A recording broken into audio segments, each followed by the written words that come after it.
मान्यवर, मैं अदम गोंडवी जी की चंद लाइनों से अपनी बात शुरू करना चाहता हूं कि तुम्हारी फाइलों में गांव का मौसम गुलाबी है, तुम्हारी फाइलों में गांव का मौसम गुलाबी है, मगर ये आंकड़े झूठे हैं, ये दावा किताबी है। सर, भारत की सरकार ने जब विकसित भारत की कल्पना की है तो उस कल्पना के तहत गांव को कहां रखा है, आपके माध्यम से यह देश को मालूम होना चाहिए। हमारे टोटल बजट का भारत सरकार ने जो पूरा बजट 2026 और 27 के लिए प्रस्तुत किया मान्यवर, उसका मात्र 3.6% बजट ग्रामीण विकास के लिए रखा है।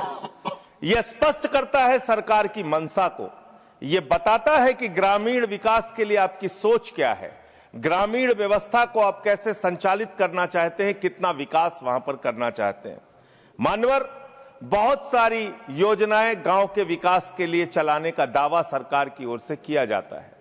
उसमें से एक प्रमुख योजना है जिसका ढिंढोरा भारत की सरकार बार बार पीटती है, जल जीवन मिशन, जल जीवन मिशन, हर घर जल की योजना, हर घर जल की योजना। वो जल जीवन मिशन क्या है मान्यवर, जिसके ऊपर आप लाखों करोड़ रुपए अब तक खर्च कर चुके हैं। गांव गांव में पाइप से पानी पहुंचाने के नाम पे लोगों से आप पैसा लेंगे, वहां की जनता को मीटर लगा के पैसे की वसूली करेंगे, जो व्यवस्था पहले नहीं थी। उसके बाद आपने गांव गांव में सड़कों की खुदाई कर दी। जो ग्रामीण व्यवस्था के अंदर जिला पंचायत से सड़क बनी थी, ग्राम सभा से सड़क बनी थी, जो गांव के विकास के लिए पैसा लगा था, उसको जल जीवन मिशन के तहत सड़कें खोद के, गांव के रास्ते खोद के उसको बर्बाद करने का काम किया गया। तो जल जीवन मिशन जन जीवन को अस्त व्यस्त कर रहा है। एक तो ये उस मिशन की खासियत है जो सरकार को सोचना और जानना चाहिए। दूसरी बात मान्यवर, मेरा तो कहना छोड़ दीजिए, भारतीय जनता पार्टी के एक विधायक है ब्रजेश राजपूत जी, उन्होंने उत्तर प्रदेश के सरकार के मंत्री का घेराव किया। मान्यवर, अरे मान्यवर, देश का सबसे बड़ा राज्य है, उसी राज्य से आप भी आते हैं, हम भी आते हैं, उसी राज्य से आप भी आते हैं, हम भी आते हैं। तो अगर एक भ्रष्टाचार के मामले में कोई जानकारी आपके माध्यम से मैं दे रहा हूं तो जानना चाहिए मान्यवर आपको। मान्यवर, रूरल डेवलपमेंट के नाम पे इस जल जीवन मिशन में गांव गांव में टंकियां बनाई गई। उन पानी की टंकियों की हालत जाकर देखिए। वो पानी की टंकियां उद्घाटन से पहले उजड़ जाती हैं, उद्घाटन से पहले उखड़ जाती हैं, टूट जाती हैं, गिर जाती हैं।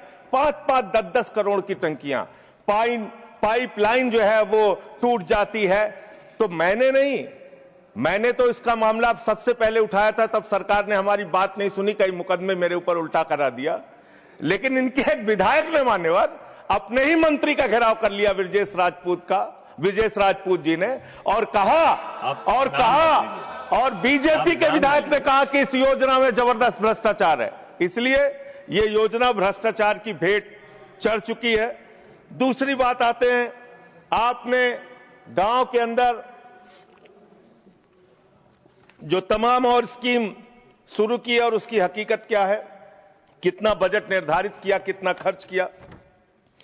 आपने मान्यवर मनरेगा के तहत 25-26 में 86,000 करोड़ रुपए निर्धारित किया था बजट में, और इस बार 26-27 में आपने 88,000 करोड़ रुपए मनरेगा के लिए निर्धारित किया।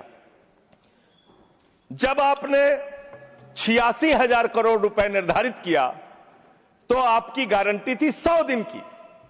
जब आपने 88,000 करोड़ रुपए निर्धारित किया तो आपकी गारंटी है 125 दिन की, और आप कह रहे हैं हम 60% भागीदारी करेंगे।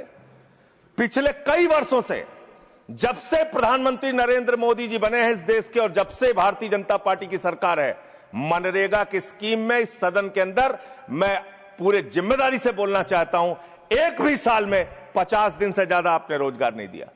मनरेगा स्कीम को आपने मारने का काम किया, खत्म करने का काम किया, और उसके बाद आपने कह दिया 40% राज्य सरकारों की हिस्सेदारी होगी। जो राज्य सरकारें ज्यादातर घाटे में चल रही हैं, चलिए वो भी आपने कर दिया जो आपको करना था, आपने स्कीम पास कर दी जी राम जी की।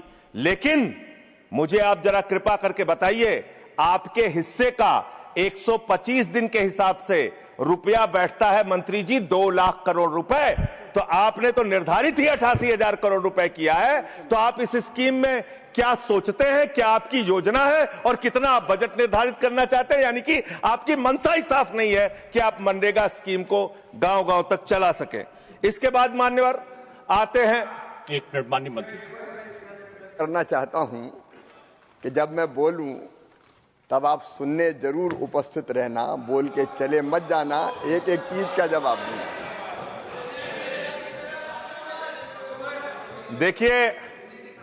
देखिए मान्यवर, भगौड़ा इस समय कौन है पूरा देश जान रहा है। भगौड़ों के बारे में मत कहिए। देश का प्रधानमंत्री गैस के संकट के इस समय में किस गुफा में छुपा हुआ है, पहले उसको निकाल के लाइए। पहले उसको निकाल के लाइए। प्रधानमंत्री किस गुफा में छुपे हुए हैं? मंत्री के बारे में आप हमारे ऊपर टिप्पणी कर रहे हैं, का प्रयोग नहीं करेंगे। आप हमारे ऊपर टिप्पणी कर रहे हैं, ये आप हमारे ऊपर टिप्पणी कर रहे हैं। पूरा देश गैस की लाइनों में खड़ा है, यहाँ पर शामिल प्रधानमंत्री गुफा में छिपे हुए हैं। प्रधानमंत्री को निकाल के लाइए, प्रधानमंत्री को निकाल के लाइए। मुद्दों पे बात नहीं करेंगे। इस्तेमाल किया है, ये शब्द ठीक नहीं है। अरे मान्यवर, आप मेरा समय जा रहा है। मान्यवर महोदय, मान्यवर मेरा समय जा रहा है, कृपा करके समय। जी राम जी पर रात को 1:30 बजे तक मैंने चर्चा सुनी और जब उत्तर देने की बारी आई तो विपक्ष भाग गया था। इसलिए मैं निवेदन कर रहा हूं कि रहना जरूर, एक एक चीज का जवाब दूंगा, एक एक चीज का। दूसरी चीज है जो भगोड़ा शब्द है उसको उसमें शामिल नहीं करेंगे। जी मान्यवर, बात करते हैं ग्रामीण विकास की। आप बात कर रहे हैं, उज्ज्वला स्कीम के तहत 8 से 10 करोड़ सिलेंडर गांव में आपने बांटे हैं और 10 से 11 करोड़ सिलेंडर के कनेक्शन लोगों ने अपने आप से लिए हैं। 21 करोड़ सिलेंडर के कनेक्शन गांवों में हैं। मैं आपके माध्यम से इस सरकार से पूछना चाहता हूं, मध्य एशिया के अंदर जो युद्ध चल रहा है इजराइल और अमेरिका और ईरान के बीच में, आप क्यों इजराइल की चमचागिरी में खड़े हो गए, जिसके कारण से हिंदुस्तान को आज गैस का संकट भुगतना पड़ रहा है। पूरा देश लाइन में खड़ा है, गांव लाइन में खड़ा है, शहर लाइन में खड़ा है, एक एक इलाका लाइन में खड़ा है। होटल बंद हो रहे हैं मान्यवर, मोरवी के अंदर गुजरात में टाइल्स की फैक्ट्रियां बंद हो रही है मान्यवर। आपने क्या हालत की है? आप राज्यों के साथ न्याय नहीं करते, आप ग्रामीण व्यवस्था के साथ न्याय नहीं करते। आपने बनारस के अंदर 4200 एकड़ जमीन वहां के किसानों की जबरन कब्जा की। 2013 का जो अधिकरण का नियम है वो नियम आपने लागू नहीं किया। वहां लाठियों से किसानों को पीट के प्रधानमंत्री के संसदीय क्षेत्र में जमीनें कब्जा करने का काम आपने किया। जो पंजाब पूरे देश का पीडीएस सिस्टम चलाता है, 50% भागीदारी पंजाब के किसानों की होती है। आपने पंजाब के रूरल डेवलपमेंट का 8,000 करोड़ रुपए मार के बैठे हुए। आप बताइए क्यों आपने पंजाब का हिस्सा नहीं दिया? क्यों आप वहां के साथ सौतेला व्यवहार कर रहे हैं? बताइए इस देश को और पंजाब के लोगों को। वहां पर बाढ़ आई, आप भी गए थे मंत्री जी वहां पे दुख जताने के लिए। आपने वहां की भयावह परिस्थितियों को देखा था।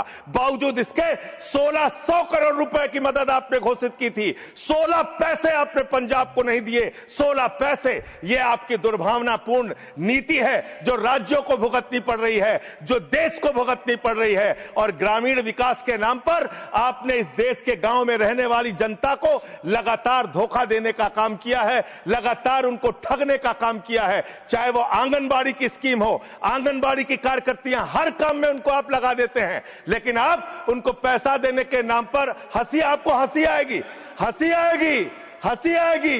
आंगनबाड़ी की योजना गांव में ही चलती है, गांव में ही चलती है, हंसी आएगी आपको। मान्यवर, मैं अंत में एक ही बात कहना चाहता हूं। मंत्री जी ने कहा भागिएगा नहीं, मैं बिल्कुल बैठ के आपकी एक एक बात को सुनूंगा। मंत्री जी, ध्यान से सुनूंगा। जितनी बात मैंने कही है उसका पूरा जवाब दीजिएगा, और अगर आप जवाब नहीं दे पाएंगे तो मुझे भी उस वक्त बोलने का अवसर दीजिएगा। आप ही अकेले बोलने का अधिकार रखते हैं, ऐसा नहीं होना चाहिए। और दूसरी बात मान्यवर, दूसरी बात, इस समय भगौड़ा कौन है, ट्रंप की गुलामी कौन कर रहा है, पूरा देश देख रहा है।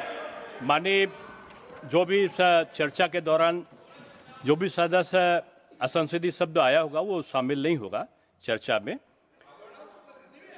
अब अगर है तो नहीं होगा, अगर असंसदीय नहीं है तो शामिल होगा।